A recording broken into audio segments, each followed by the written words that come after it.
दुश्मन को मारो कम, तड़पाओ ज्यादा। ये देश रहना चाहिए गैर बराबरी के खिलाफ इस लड़ाई में। नमस्कार, मैं हूं चित्रा त्रिपाठी और अब वक्त हो चला है जनहित का। नमस्कार, मैं हूं चित्रा त्रिपाठी और आप देखना शुरू कर चुके हैं जनहित। ईरान पर अमेरिका के हमले के बाद दुनिया भर में हलचल का माहौल है। चीन से लेकर रूस तक और उत्तर कोरिया से लेकर पाकिस्तान तक ईरान के पक्ष में भारी गोलबंदी होती दिख रही है। उधर अमेरिका के साथ G7 देश भी खुलकर ईरान के खिलाफ खड़े हो गए हैं। आज ईरान के विदेश मंत्री ने रूस में राष्ट्रपति पुतिन से मुलाकात की है। पुतिन ने ईरान पर हमले को लेकर अमेरिका पर सवाल खड़े कर दिए हैं। ईरान को पूरी मदद का भरोसा दिया है। सवाल यह है कि ईरान के समर्थन में दूसरे देश भी इस युद्ध का क्या हिस्सा बनेंगे। सवाल यह है, क्या वर्ल्ड ऑर्डर बदलने जा रहा है? क्या ईरान पर हमले का अंजाम ऐसा होगा जिसकी कल्पना भी किसी ने नहीं की है? अमेरिका ईरान से अब क्या चाहता है? ईरान ने क्यों झुकने से कर दिया इनकार और ईरान के तेवर किन किन शक्तियों के उसके साथ खड़े होने की वजह से और ज्यादा हो चुके हैं आक्रामक? आगे अब ईरान का सबसे बड़ा प्लान क्या है? पूरी दुनिया इन प्रश्नों के उत्तर जानना चाहती है। इन सवालों के जवाब में उलझी है वर्ल्ड की पॉलिटिक्स और आज दुनिया की यही बारूदी विध्वंस की कहानी जनहित की कवर स्टोरी है।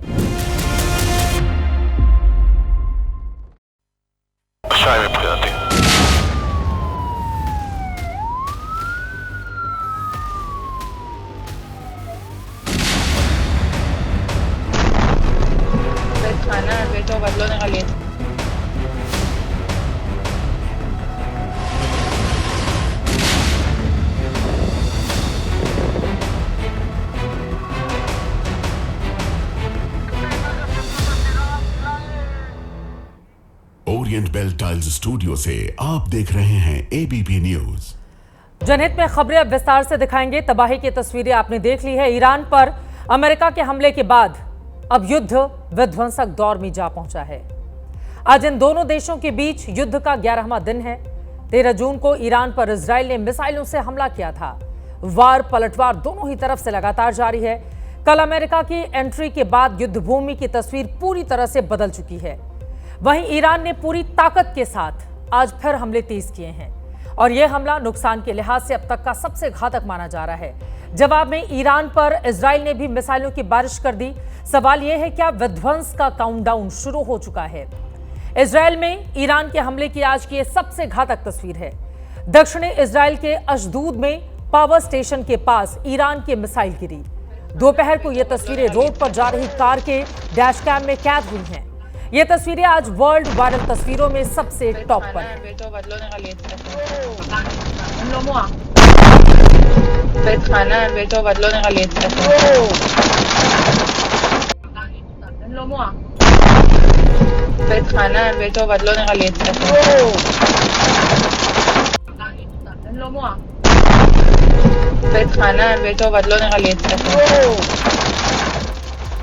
कैमरे में कैद हुआ लाइव विस्फोट आपने देख लिया। दोनों देशों में विनाशकारी युद्ध का ये महज एक सीन है।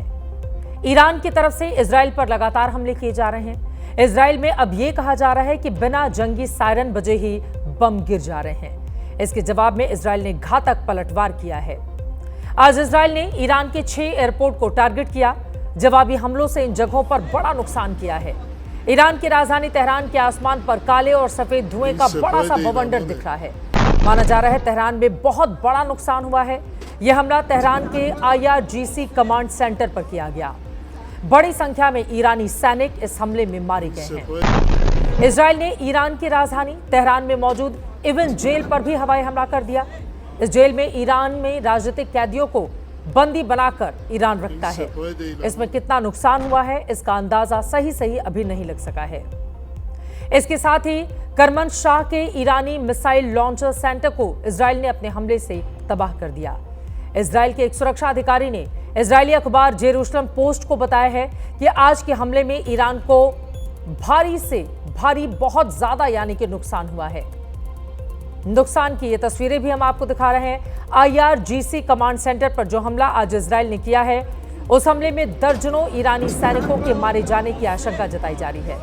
इजराइल की ओर से ईरान के जिन ठिकानों पर हमले हुए हैं उनमें IRGC के बासिस फोर्स का हेडक्वार्टर, IRGC का इंटरनल सिक्योरिटी हेडक्वार्टर शामिल है। इसके अलावा आज का बड़ा युद्ध अपडेट यह भी है कि इजरायल ने ईरान के फोर्ड परमाणु केंद्र के रास्ते पर भारी बमबारी की है। ईरानी हमलों से इजरायल के कई शहरों में बिजली ठप हो गई है। ईरान ने इजरायल पर करीब 15 बैलिस्टिक मिसाइलें दागी। ईरान ने इजरायल का हर्मीज ड्रोन मार गिराया है। और इसी के साथ ही तस्वीरें जो बेहद चौंकाने वाली।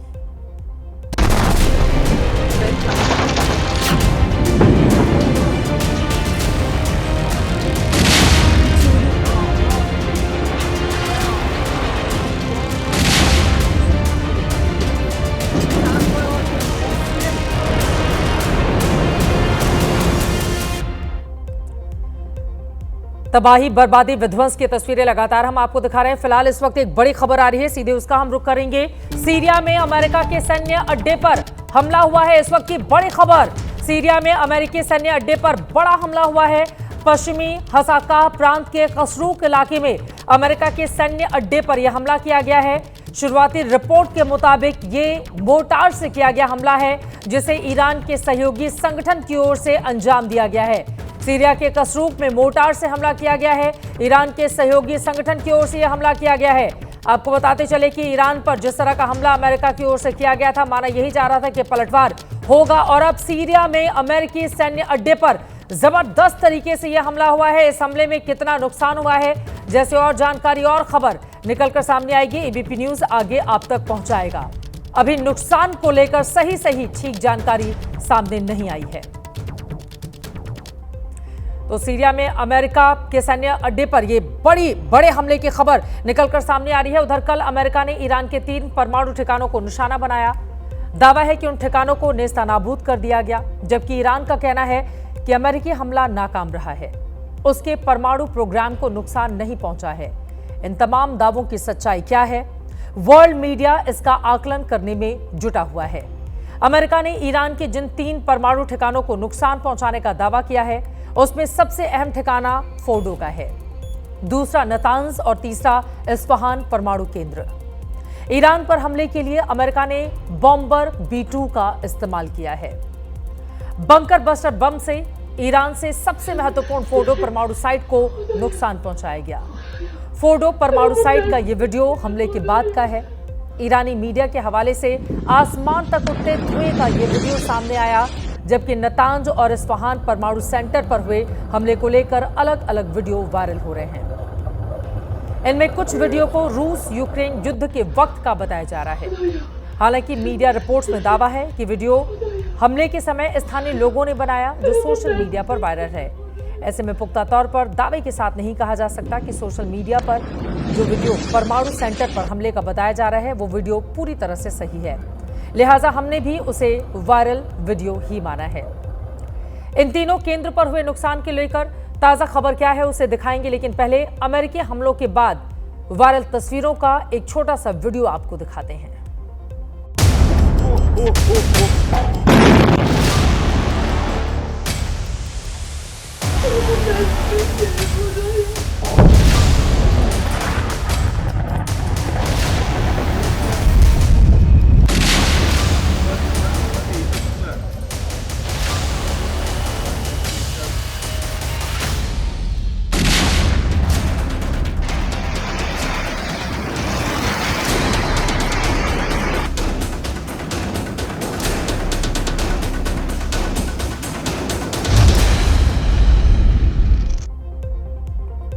अमेरिका के हमले वाले इन तीनों परमाणु केंद्रों में सबसे अहम फोर्डो परमाणु केंद्र था। अब फोर्डो न्यूक्लियर साइट की नई सैटेलाइट तस्वीरें भी सामने आई हैं। इन तस्वीरों में फोर्डो साइट पर 3 बड़े छेद दिखाई दे रहे हैं। नई और पुरानी तस्वीरों से आप इस परमाणु केंद्र को हुए नुकसान को आसानी से समझ सकते हैं। फोर्डो परमाणु केंद्र पर हमले के लिए ही अमेरिका ने अपने सबसे ताकतवर बम वर्षक विमान का इस्तेमाल किया था, क्योंकि फोर्डो परमाणु ठिकाना पहाड़ी इलाके में जमीन से करीब 80 मीटर नीचे है। इस परमाणु साइट को चाहकर भी इजरायल नुकसान नहीं पहुंचा पा रहा था, इसीलिए उसे अमेरिका की मदद चाहिए थी। अमेरिका का दावा है कि इस परमाणु केंद्र को उसने पूरी तरह से तबाह कर दिया है, लेकिन ईरान का कहना है कि उसने संभावित हमले को देखते हुए यूरेनियम भंडार को यहां से पहले ही शिफ्ट कर दिया था। ईरानी दावों को लेकर कुछ सबूत भी सामने आए हैं। जो इन दो तस्वीरों में कैद हैं। सैटेलाइट तस्वीरों के मुताबिक 19 जून को फोर्डो परमाणु ठिकाने के बेहद करीब ट्रकों की कतार देखी गई, लेकिन 20 जून को यही ट्रक यहां से दूर जाते दिखे। मतलब ये निकाला जा रहा है कि हमले से 1-2 दिन पहले ही ईरान ने यूरेनियम को शिफ्ट कर लिया था, क्योंकि उसे हमले की आशंका हो गई थी। आज अमेरिकी अखबार न्यूयॉर्क टाइम्स में दावा किया गया है कि तीनों न्यूक्लियर साइट पूरी तरह से नष्ट नहीं हुए हैं, जबकि ट्रंप ने दावा किया कि बड़ा नुकसान हमने कर दिया है। दोनों ही तरफ से बड़े बड़े दावे किए जा रहे हैं। सच्चाई क्या है उसका पूरी तरह से सामने आना अभी बाकी है, लेकिन खबर यह भी सामने आ गई कि इजराइल की ओर से तेहरान में इलाका खाली करने को कहा गया है। इजरायली सेना की ओर से कुछ देर पहले ईरान को चेतावनी दी गई है कि आने वाले दिनों में वो तेहरान के आसपास सैन्य ठिकानों पर अपने हमले जारी रखेगा। उधर ईरान पर बम बरसाने के बाद अमेरिकी बॉम्बर B-2 स्पिरिट स्टील्थ सही सलामत अमेरिका की धरती पर वापस लौट गया। अदृश्य होकर ईरान पर बम वर्षा करने वाला यह विमान जब अमेरिका के आसमान पर दिखा तो नजारा कुछ ऐसा था। इस विमान को लड़ाकू विमान दोनों तरफ से स्क्वाड किए हुए इस वीडियो में दिखाई दे रहे हैं। अमेरिकी लोग मोबाइल में इसकी तस्वीरें कैद कर रहे हैं। इसी बॉम्बर विमान का एक दूसरा वीडियो भी वायरल हो रहा है। यह वीडियो तब का है जब विमान 36 घंटे लंबे मिशन के बाद मिसौरी के व्हाइटमैन एयरबेस पर लैंड कर रहा था। शनिवार की रात को 12 बजे 7 B-2 बमवर्षक अमेरिका से रवाना हुए, जिनमें से पहला विमान रविवार दोपहर 12 बजे वापस लौटा। करीब 37 घंटे तक इन विमानों ने यात्रा की। भारतीय समय के मुताबिक सुबह 4:30 बजे का वक्त था जब ईरान पर इन 7 विमानों ने हमले किए। फोर्डो परमाणु केंद्र पर घातक बमबाजी की। ईरान पर इस हमले में अमेरिका के 7 B-2 बॉम्बर, 125 सैनिक, 57 bunker buster bomb, 30 Tomahawk missile समेत अरब सागर और फारस की खाड़ी में तैनात पनडुब्बियों का इस्तेमाल किया गया।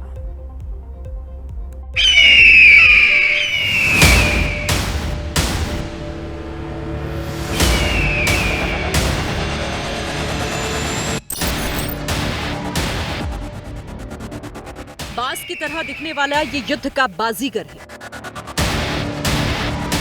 ना तो इसकी रफ्तार का मुकाबला है, ना ही इसकी ताकत का। नाम है इसका B-2 स्पिरिट बॉम्बर। चर्चा आज इसकी दुनिया भर में है, क्योंकि रविवार को इसने ईरान में तहलका मचाया है। B-2 बॉम्बर की ताकत यही है कि ये पाताल में छिपे दुश्मन को तलाश कर नेस्त नाबूद कर देता है। दुनिया का ये घातक हथियार सिर्फ अमेरिका के पास है, और इसी घातक हथियार से अमेरिका ने ईरान के 3 परमाणु ठिकानों पर बम बरसाए हैं। दुनिया में तीसरे विश्व युद्ध की घंटी बजा दी है। अमेरिका को इसके इस्तेमाल की जरूरत इसीलिए पड़ी क्योंकि ईरान का फोर्डो न्यूक्लियर प्लांट पहाड़ के बीच जमीन के 80 मीटर नीचे था। फोर्डो के परमाणु केंद्र को इसने इस कदर फोड़ा है कि सैटेलाइट तस्वीरों में 3 बड़े बड़े छेद नजर आ रहे हैं।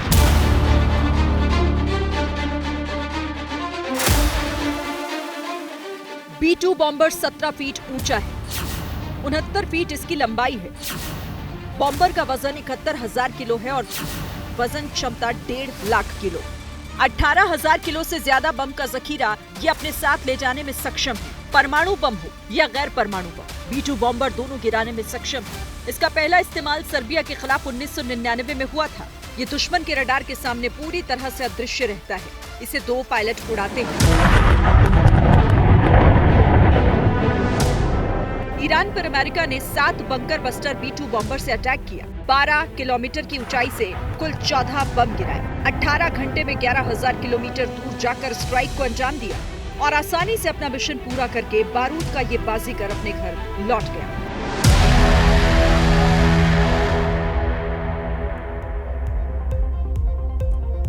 अमेरिका की ओर से जब यह हमला किया गया, किसी को खबर उस समय तक नहीं थी, क्योंकि इस हमले को लेकर ट्रंप ने दुनिया को चकमा दिया। अब उसके बारे में जरा विस्तार से आपको देते हैं जानकारी। अमेरिकी मीडिया रिपोर्ट है कि ट्रंप ने बुधवार को ही ऑपरेशन को मंजूरी दे दी थी। इजराइल के पीएम बेंजामिन नेतन्याहू सहित चुनिंदा लोगों को ही इसके बारे में जानकारी थी। ऑपरेशन मिडनाइट हैमर को मंजूरी देकर ट्रंप न्यू जर्सी में गोल्फ खेलने चले गए। दुनिया को लगा कि ट्रंप 2 हफ्ते बाद ईरान को लेकर कुछ करेंगे, लेकिन ट्रंप तो पहले ही प्लान बना चुके थे। न्यू जर्सी से सीधा वॉशिंगटन लौटे और ऑपरेशन लॉन्च कर दिया। इस बीच ट्रंप ने दुनिया को चकमा देने के लिए एक और चाल चली। बॉम्बर की मूवमेंट को डाइवर्ट करके ईरान को कंफ्यूजन में रखा। अमेरिका ने कुछ B-2 बॉम्बर को जानबूझकर प्रशांत महासागर की ओर भेज दिया ताकि ईरान को लगे कि हमला दूसरी दिशा से होगा। असली हमला व्हाइट मैन एयरफोर्स बेस से किया गया। ट्रंप खुद व्हाइट हाउस की सिचुएशन रूम में बैठकर ऑपरेशन को लाइव मॉनिटर कर रहे थे। साथ में उनके मिनिस्टर और बड़े अधिकारी भी मौजूद थे। ईरान पर अमेरिकी हमले के बाद से ये चर्चा तेज है कि क्या अब विश्व युद्ध की घंटी बज चुकी है। अमेरिका 22 साल बाद सीधे युद्ध में कूदा है। अब आगे क्या होगा? पूरी दुनिया इसका जवाब चाहती है। अमेरिका के इस हमले के बाद अब वर्ल्ड ऑर्डर बदलता दिख रहा है। ईरान के पक्ष और विपक्ष में गोलबंदी हो चुकी है। इसी गोलबंदी की वजह से आशंका जताई जा रही है कि यह युद्ध और विकराल हो सकता है। आपको बता देते हैं कौन सा देश मौजूदा वक्त में किसके साथ खड़ा है। रूस अभी ईरान के साथ खड़ा है। पुतिन ने कहा है कि ईरान पर अमेरिकी हमले का कोई आधार नहीं है। ईरान के विदेश मंत्री अब्बास अराक्ची ने मॉस्को में पुतिन से मुलाकात की है। उनकी तस्वीरें आगे हम दिखाएंगे आपको। चीन ने कहा है कि अमेरिका ने हमला कर भरोसे को धोखा दिया है।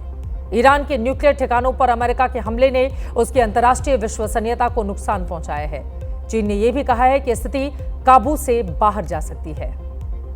नॉर्थ कोरिया ने ईरान पर अमेरिकी हमले की निंदा की है। कहा है कि अमेरिका और इजरायल जानबूझकर मिडिल ईस्ट में तनाव भड़का रहे हैं। पाकिस्तान ने भी अमेरिका के हमले की निंदा की है। तो आपको यह भी बताते चले कि 3 दिन पहले ही पाकिस्तानी सेना प्रमुख मुनीर ट्रंप के साथ लंच कर लौटे, लेकिन अब ट्रंप को नोबेल पुरस्कार की वकालत भी कर चुके थे अमेरिका में, लेकिन अब आकर अमेरिका के मुखालफत कर रहे हैं पाकिस्तान के भीतर। उधर यमन भी ईरान के साथ खड़ा है। वहीं दूसरी ओर इजराइल के समर्थन में अमेरिका के उतरने के साथ ही यूके, फ्रांस, जर्मनी और कनाडा खुलकर ईरान के खिलाफ आ गए हैं। इन देशों का यह कहना है कि ईरान परमाणु हथियार नहीं बना सकता।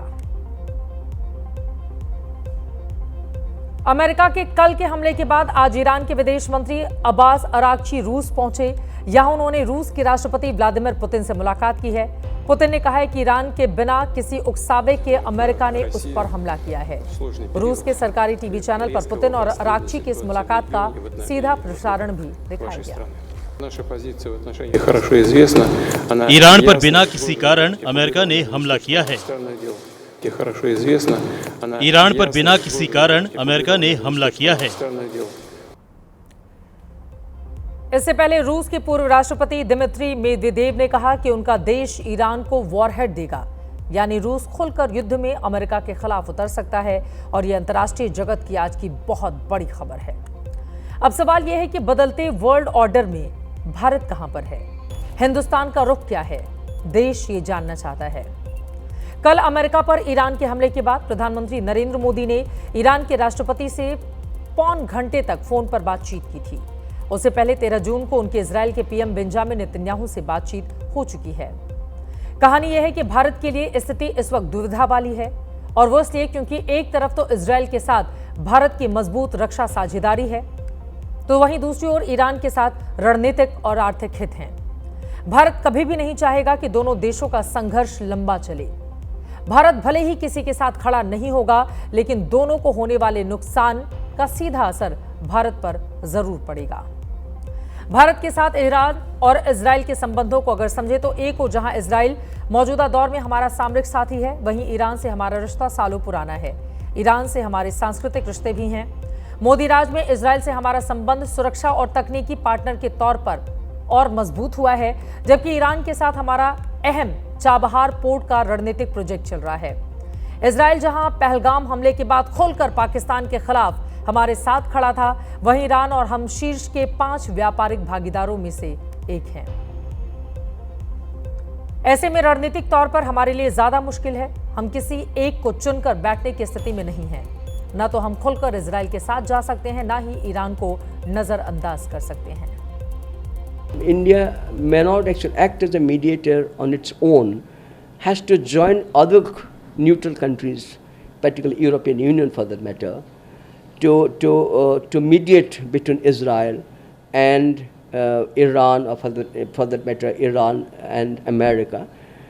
But that will take some time. I see that scope of Iran, acting as a mediator, or you could call it a kind of peace builder. Let's concentrate what India can do as a mediator, along with the like-minded, countries or the neutral countries in the world, across the world. It could be involvement of BRICS. It could be involvement SCO. It could be involvement of the European countries, the United Nations Security Council, or the leading, leading countries in the world, say China, Russia, India together. अब ऐसे माहौल में दुनिया को लेकर भारत की जो नीति रही है, उसके बारे में भी आपको जानकारी दे देते हैं। पंडित नेहरू के दौर में भारत की नीति गुट निरपेक्ष वाली थी, यानी किसी भी तरफ हम खड़े नहीं होते। इंदिरा गांधी के दौर में हमारा झुकाव सोवियत संघ यानी रूस की तरफ हुआ। अमेरिका से हम दूर खड़े थे, लेकिन मौजूदा प्रधानमंत्री मोदी की नीति अलग है। इस वक्त हम सबको साथ लेकर चलने की नीति पर आगे बढ़ रहे हैं। गुट निरपेक्षता की जगह मेलजोल की नीति पर हमारा ज्यादा जोर है। शंघाई सहयोग संगठन SCO ने जब ईरान पर इजरायल के हमले की निंदा की, तब भारत ने खुद को इस बयान से अलग किया। UN में वोटिंग से भी हम गैर हाजिर रहे। रूस यूक्रेन से लेकर मौजूदा युद्ध में भी हमारी कोशिश बातचीत से रास्ता निकालने की है। हम उस दिशा में पहल भी कर रहे हैं। प्रधानमंत्री मोदी बार बार कहते भी हैं कि ये युग युद्ध का नहीं है। पश्चिम एशिया और यूरोप में चल रहे कॉन्फ्लिक्ट को लेकर हम दोनों ने चिंता व्यक्त की है। इनका नकारात्मक प्रभाव केवल उस क्षेत्र तक सीमित नहीं है। हम दोनों मानते हैं कि यह युद्ध का युग नहीं है। संवाद से समाधान और स्थिरता की बहाली, ये मानवता की पुकार है। मेडिटरेनियन क्षेत्र के साथ कनेक्टिविटी बढ़ाने पर भी हमने बात की। हम सहमत है कि India middle east Europe economic corridor से क्षेत्र में शांति और समृद्धि का मार्ग प्रशस्त होगा। और इस बीच बड़ी खबर आ रही है युद्धभूमि से। बड़ी खबर यह है कि ईरान की सेना के चीफ ऑफ स्टाफ ने कहा है कि अमेरिकी हमले पर उनका देश चुप नहीं रहेगा। उन्होंने कहा है कि हम मजबूती से अमेरिका का जवाब देंगे और जितना नुकसान अमेरिका ने पहुंचाया है उतना ही हम उसे भी नुकसान पहुंचाएंगे। उधर अमेरिका के एक अधिकारी के हवाले से बड़ी खबर आई है कि अमेरिकी सेना पर ईरान 2 दिनों के भीतर हमला कर सकता है। जरा सोचिए, अब स्थिति किस तरह से और ज्यादा विध्वंसक रूप अख्तियार करती हुई नजर आ रही है। ईरान ने कहा है कि अमेरिका ने जिस तरह से हमला किया है, इस हमले पर हम चुप नहीं बैठेंगे। जितना नुकसान उसने हमें पहुंचाया है, उससे बड़ा नुकसान हम अमेरिका का करेंगे। और 2 दिनों में ईरान की ओर से हमला किया भी जा सकता है, इस तरह की भी जानकारी अमेरिकी अधिकारियों के सूत्रों के हवाले से निकलकर सामने आ रही है। अमेरिका ने ईरान के 3 परमाणु ठिकानों पर बमबारी की थी, इन्हें पूरी तरह से बर्बाद करने का दावा किया। अब सवाल यह है, क्या अमेरिका का मिशन ईरान खत्म हो गया है या फिर असली खेल अब शुरू होगा? आज हर कोई ये जानना चाहता है कि आखिर ईरान से अमेरिका चाहता क्या है। डोनाल्ड ट्रंप के मन में क्या चल रहा है? क्या 3 परमाणु ठिकानों पर हमले के बाद अमेरिका का मकसद पूरा हो गया या फिर ये महज आगाज है? असली अंजाम क्या भी बाकी है? ये बात दुनिया जानती है कि पिछले 46 बरस से ईरान की इस्लामिक सत्ता अमेरिका की आंखों में खटक रही है। ईरान के पहले सुप्रीम लीडर खुमैनी हो या फिर मौजूदा सुप्रीम लीडर खामनेई, अमेरिका के लिए जानी दुश्मन रहे हैं। ऐसे में सवाल यह है कि अब डोनाल्ड ट्रंप ने ईरान में सत्ता नहीं बल्कि अपने मुफीद व्यवस्था परिवर्तन का फैसला ले लिया है। अमेरिका के 7 शक्तिशाली B-2 बॉम्बर्स ने ईरान के 3 परमाणु ठिकानों पर बारूदी प्रहार के बाद अपने अड्डे पर वो लौट चुके हैं। अब एक बार फिर से हमले की कमान इजरायल के हाथ में है, जिसने फोर्डो न्यूक्लियर प्लांट पर बम वर्षा की है, जिसे अमेरिका ने पूरी तरह से मिटा देने का ऐलान किया था। अब सवाल यह है, जो परमाणु ठिकाना कब्र बन चुका है, उस पर इजरायल फिर से अपने बारूद क्यों बेकार कर रहा है? क्या कुछ गड़बड़ है या एक बार फिर से अमेरिका दुनिया की आंखों में धूल झोंककर ईरान में कुछ और बड़ा करने की तैयारी में है? क्योंकि ट्रंप ने अपने निजी सोशल मीडिया प्लेटफॉर्म ट्रुथ पर जो लिखा है उसका मतलब बहुत बड़ा और गहरा है।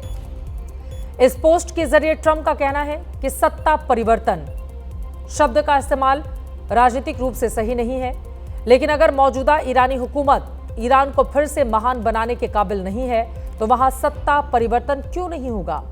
अंत में ट्रंप ने मेगा लिखा, जिसका मतलब है मेक ईरान ग्रेट अगेन, यानी ईरान को फिर से महान बनाओ। ये टर्म मेगा यानी मेक अमेरिका ग्रेट अगेन की कॉपी है, जो अमेरिका में ट्रंप की दूसरी पारी का तकिया कलाम है। इस पोस्ट को देखने और इसका मतलब समझने के बाद आप कहेंगे कि अब ट्रंप का मकसद ईरान में खामनेई हुकूमत का खात्मा है, जो कल ही उनके रक्षा मंत्री पीट हेग्सेथ के दिए बयान से बिल्कुल उलट है। This mission was not and has not been about regime change. The president authorized a precision operation to neutralize the threats to our national interests posed by the Iranian nuclear program and the collective self-defense of our troops and our ally Israel. Trump के रक्षा मंत्री कह रहे हैं कि इस mission का मकसद Iran में सत्ता परिवर्तन नहीं था, बल्कि ईरान के परमाणु कार्यक्रम का खात्मा था। यही बात अमेरिकी उपराष्ट्रपति जेडी वेंस भी एक टेलीविजन चैनल से बातचीत में बोल चुके हैं, जबकि अब खुद ट्रंप सोशल मीडिया के जरिए ईरान में सत्ता परिवर्तन की मंशा खुल्लम खुल्ला इजहार कर रहे हैं। ये ठीक वैसा ही है जैसे ट्रंप ने ईरान में अमेरिका की सीधी कार्रवाई पर दुनिया को भ्रम में रखा। कहा जा रहा है कि ईरान की जंग में वो उतर सकते हैं और नहीं भी उतर सकते थे, इस तरह की बातें थीं, लेकिन शनिवार और रविवार की दरमियानी रात अमेरिका ने जो किया वो पूरी दुनिया के सामने है। अमेरिका जो चाहता है वो अपनी ताकत के बूते पूरा भी करता है, फिर इसके लिए अंतर्राष्ट्रीय नियम, कायदे और कानून को सूली पर टांगने से भी वो बाज नहीं आता। ऐसे में सवाल ये सही मायने में कि ईरान से आखिर अमेरिका चाहता क्या है? क्या उसका इरादा ईरान में सत्ता चरित्र बदलना है, सुप्रीम लीडर की व्यवस्था का अंत करना है, या फिर उसका इकलौता मकसद ईरान को परमाणु बम बनाने से रोकना है? क्या अमेरिका की मंशा ईरान को परमाणु मुक्त करना है, या अमेरिका की नजर ईरान के अकूत तेल भंडार पर है? क्या इस ख्वाब को पूरा करने के लिए ही अमेरिका इस पश्चिमी एशियाई मुल्क में कठपुतली सरकार चाहता है? इन संभावनाओं पर अंतर्राष्ट्रीय कूटनीति और अमेरिका के जानकार क्या कहते हैं, उनका नजरिया भी आपके सामने रखते हैं।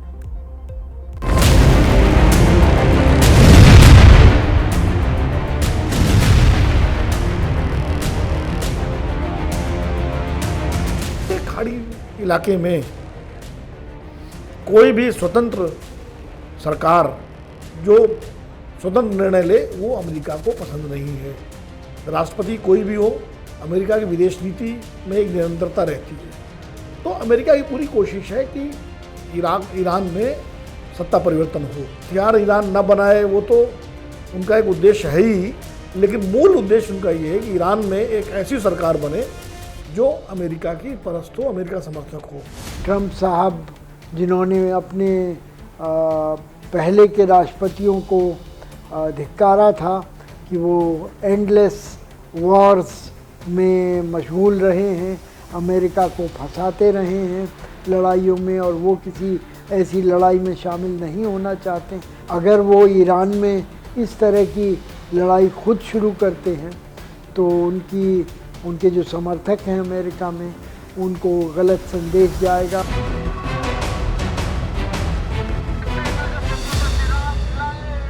क्या इराक के कच्चे तेल के भंडार, ईरान के कच्चे तेल के भंडार और पूरा खाड़ी के देशों में जहाँ जहाँ कच्चा तेल है, क्योंकि एनर्जी का एक बहुत बड़ा स्रोत कच्चा तेल है, ईंधन जो है, तो अमेरिका चाहता है कि ज़्यादा से ज़्यादा जो कच्चे तेल के भंडार हैं, चाहे वो ईरान में हो, इराक में हो, सीरिया में हो, कतर में हो, जहाँ भी हो, उसके नियंत्रण में रहें। अमेरिकन का तेल और गैस की कंपनियों को बढ़त मिल सकती है अगर ईरान में सत्ता परिवर्तन हो और नई सत्ता अमेरिका की पट्टू हो।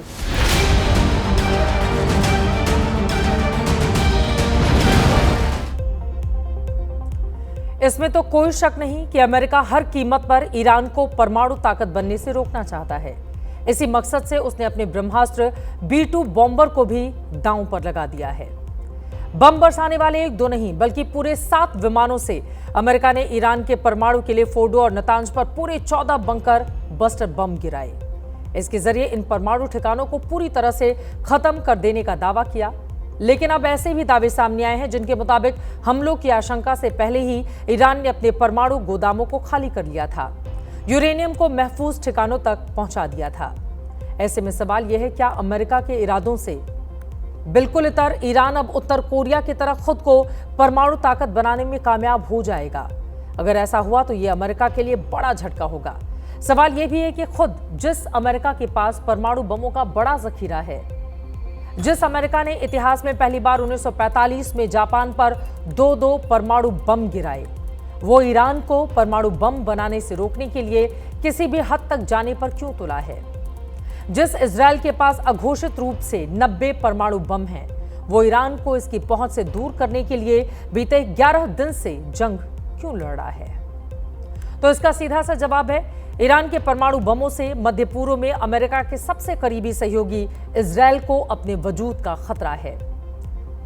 पश्चिमी एशिया और अमेरिका के लिए मध्य पूर्व में परमाणु बमों की नई होड़ है, क्योंकि ईरान के पास परमाणु बम होने से दूसरे मुल्क भी इसे हासिल करने की अंधी दौड़ में शामिल हो सकते हैं। तुर्की, सऊदी अरब और कतर जैसे मुस्लिम देश भी एटम बम हासिल करने की कोशिश में शामिल हो सकते हैं। अमेरिका और उसके मित्र देशों के मुताबिक ईरान के परमाणु ताकत बनने से एटम बमों के गलत हाथों में पहुंचने का खतरा पैदा हो सकता है, क्योंकि ईरान पर फिलिस्तीन में हमास, लेबनान में हिजबुल्लाह और यमन में हूती विद्रोहियों को शह देने के आरोप लगते हैं। ऐसे में पश्चिमी देशों को लगता है कि अगर ईरान ने परमाणु बम बना लिया तो ये हमास, हिजबुल्लाह और हूती के हाथ लग सकते हैं, जो सही मायने में इजराइल के अस्तित्व के लिए खतरा साबित होगा। वैसे ये खतरा तो पाकिस्तान से भी है, क्योंकि सबसे बड़ा आतंकी मुल्क तो यही है, लेकिन पाकिस्तान के सत्ता में अमेरिका को आंख दिखाने की कुव्वत नहीं। ऐसे में इस देश पर उसकी नजरें टेढ़ी नहीं होती, जबकि ईरान में अमेरिका की चलती नहीं। लिहाजा परमाणु कार्यक्रम के नाम पर पश्चिम एशिया का यह देश इन दिनों अमेरिकी दंश और विध्वंस झेल रहा है।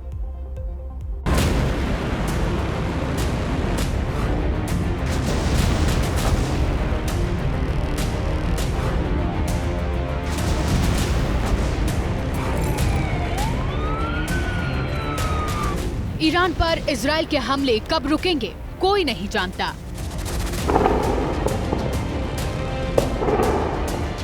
तेहरान से इस्फहान तक त्राहिमाम मचा है।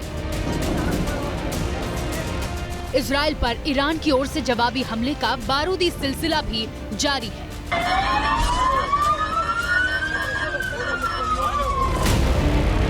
लेकिन ये युद्ध अचानक बेहद भीषण और भयंकर हो गया है, क्योंकि पहले अकेले इजराइल कोहराम मचा रहा था और अब तो अमेरिका भी ईरान की जंग में खुलेआम उतर चुका है। ऐसे में अब मध्य पूर्व में मौजूद अमेरिका के सैन्य अड्डों पर भी ईरान के पलटवार का अंदेशा बढ़ गया है। तुर्की, Syria, Iraq, Jordan, Kuwait, Bahrain, Qatar, UAE, Oman और सऊदी अरब जैसे इन तमाम देशों में कई दशकों से अमेरिका की मौजूदगी है। इस सैन्य अड्डों पर अमेरिका के करीब 50,000 सैनिक मौजूद हैं, जिन पर फोर्डो, नंताज और इस्फहान पर अमेरिकी हमलों के जवाब में ईरान के हमले का खतरा मंडरा रहा है। हालांकि अमेरिका ने ऐसा करने पर ईरान को और कड़ा सबक सिखाने की चेतावनी दी है। Iran, the bully of the Middle East, must now make peace. If they do not, future attacks will be far greater and a lot easier. वैसे मध्य पूर्व में अमेरिकी अड्डों को ईरान पहले भी निशाना बना चुका है। ये तब हुआ था जब 2020 में इराक की राजधानी बगदाद में ईरान के जनरल कासिम सुलेमानी की अमेरिका ड्रोन स्ट्राइक में हत्या कर दी गई थी। ऐसे में अब सवाल ये कि क्या ये मंजर दोबारा सामने आएगा, क्योंकि ताकत में कमजोर होने के बावजूद ईरान ने साफ कह दिया है कि जंग भले ही अमेरिका ने शुरू की है, लेकिन इसका अंत वही करेगा।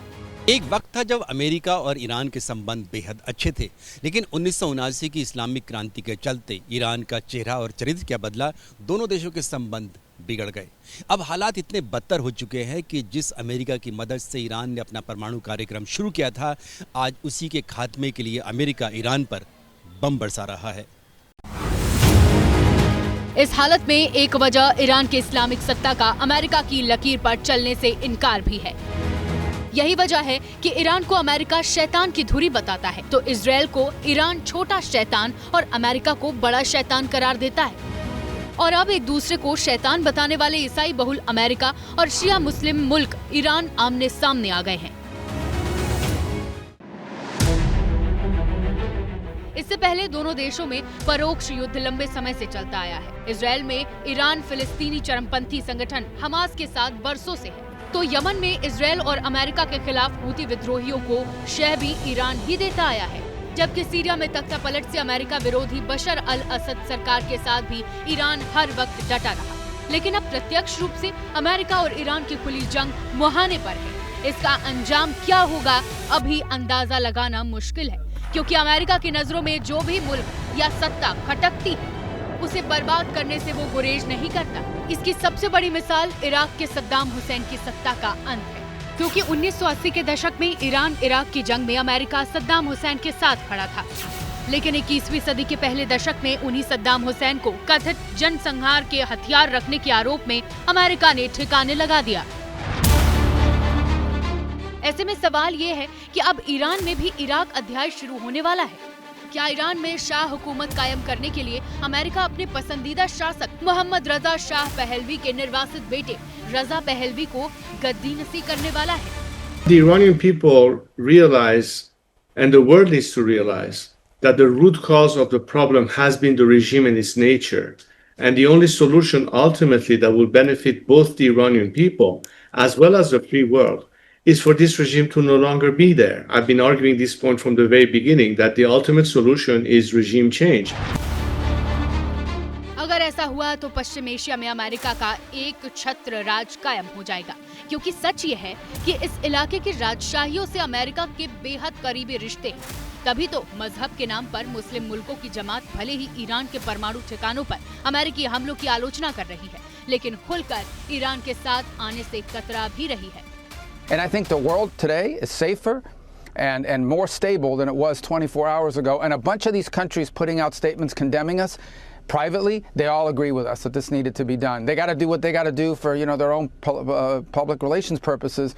But the only people in the world that are unhappy about what happened in Iran last night is the regime in Iran.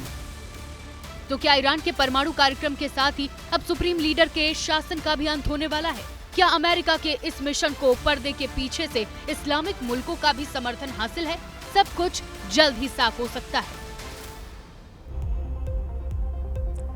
America और इजराइल मिलकर ईरान पर डबल अटैक कर रहे हैं। ऐसे में अब ईरान के पास आखिरी रास्ता ही बचा है। ईरान ने बड़ा फैसला लेते हुए उस रास्ते को रोकने की तैयारी शुरू कर दी है, जहां से पूरी दुनिया कच्चा तेल बड़े बड़े जहाजों में ले जाती है।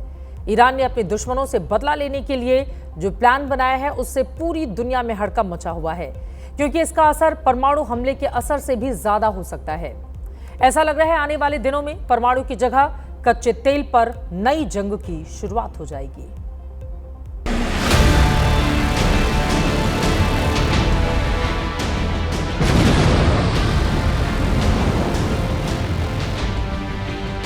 ईरान इजराइल की जंग अब खतरनाक मोड़ पर पहुंच चुकी है।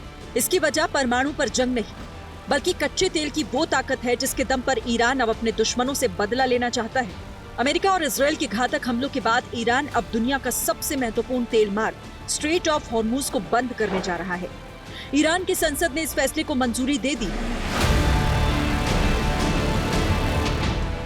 सुप्रीम नेशनल सिक्योरिटी काउंसिल को इस फैसले पर अभी अंतिम मुहर लगानी है, यानी अब अंतिम फैसला ईरान के सुप्रीम लीडर अयातुल्ला खामेनेई को लेना है।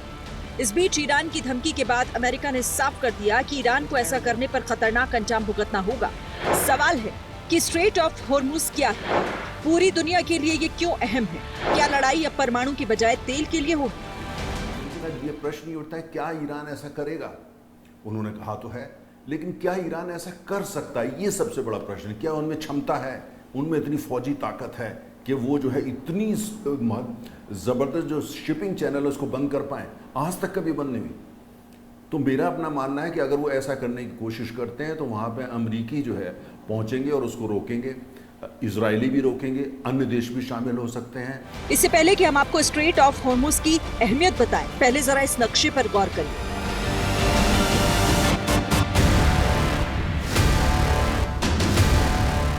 स्ट्रेट ऑफ हॉर्मुज एक तंग समुद्री रास्ता है।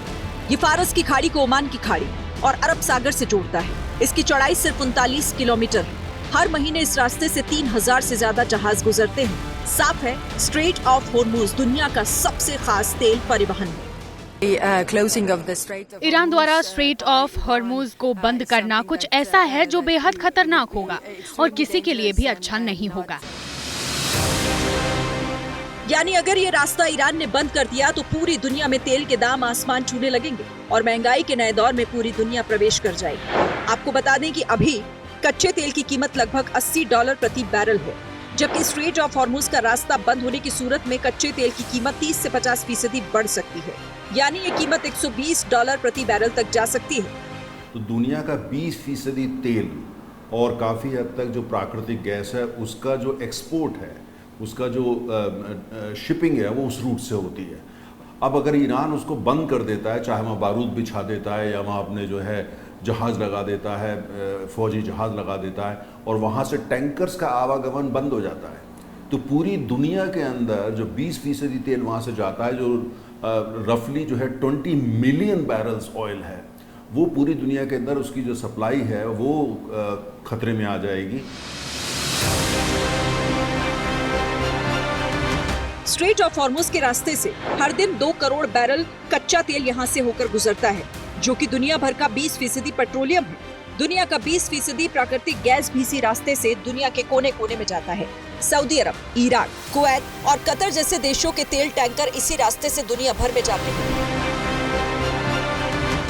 सोचिए अगर इस रास्ते को ईरान बंद कर दे तो दुनिया भर की तेल सप्लाई की चेन टूट जाएगी और कच्चे तेल के दाम 7वें आसमान को छूने लगेंगे। इसका बुरा असर सबसे ज्यादा चीन पर पड़ेगा, क्योंकि इस क्षेत्र में सबसे ज्यादा तेल वही खरीदता है।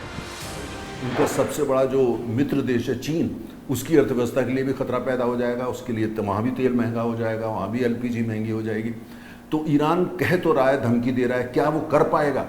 ये सबसे बड़ा प्रश्न है। क्या क्षमता है, फौजी ताकत है उसमें? तो भारत के लिए भी ये रास्ता बेहद अहम है। भारत करीब 40% तेल और 52% गैस इसी रास्ते से मंगवाता है। हालांकि भारत 40 अलग अलग देशों से भी कच्चा तेल खरीदता है, लेकिन सस्ते तेल की वजह से इस क्षेत्र पर हमारी निर्भरता बहुत ज्यादा है। भारत के लिए चिंता की बात यह भी है कि इस क्षेत्र में लाखों भारतीय भी कामकाज के लिए जुड़े हैं। प्रधानमंत्री नरेंद्र मोदी ने हाल ही में ईरान के राष्ट्रपति से बात कर वहां के हालात पर चर्चा की थी। फिलहाल भारत तेल के संकट से निपटने के लिए पूरी तरह तैयार है। Companies, the oil marketing companies have enough stocks. Most of them have stocks up to 3 weeks. One of them has in fact 25 days stocks. And we are also confident that we can increase the supply of crude through other routes. And I believe that there is no cause for any alarm on this score. सवाल अब ये भी है कि क्या Iran अपने दुश्मनों से बदला लेने के लिए क्या पूरी दुनिया को अपना दुश्मन बनाने की हिम्मत रखता है? 39 किलोमीटर इलाके में हथियारों का इस्तेमाल करना ईरान की सैन्य क्षमता को कमजोर कर सकता है। Militarily, they're not able to do that for more than about a day. Beyond that, they would be committing suicide. Their own economy, their own military would wither away should they try to close the Strait of Hormuz. खास बात यह भी है कि खाड़ी देशों की रोजी रोटी भी इसी क्षेत्र पर निर्भर करती है। इसीलिए पड़ोसियों से दुश्मनी भी ईरान को भारी पड़ सकती है। ये भी याद रखना जरूरी है कि इस क्षेत्र में अक्सर युद्ध के बादल छाए रहते हैं, लेकिन आज तक ये रास्ता कभी बंद नहीं हुआ।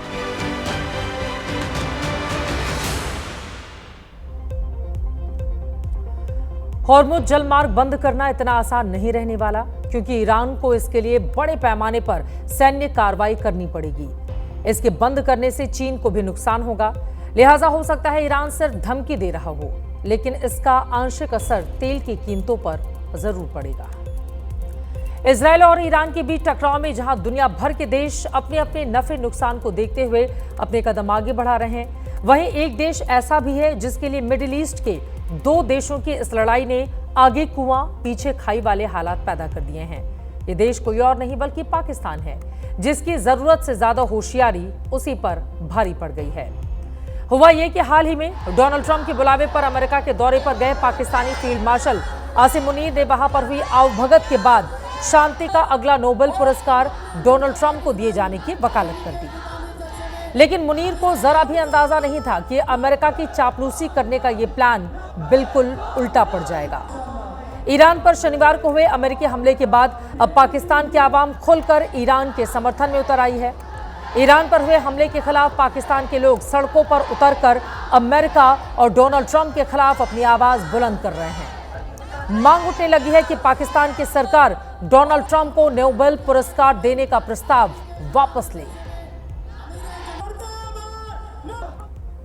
और अब आज का जनहित मंत्र, हमेशा खुद को व्यस्त रखिए, क्योंकि दुखी होने का सीधा संबंध खाली वक्त से है।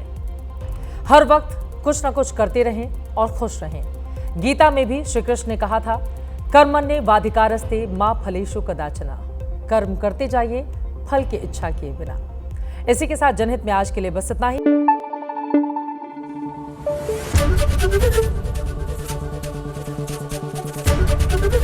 एबीपी न्यूज आपको रखे आगे।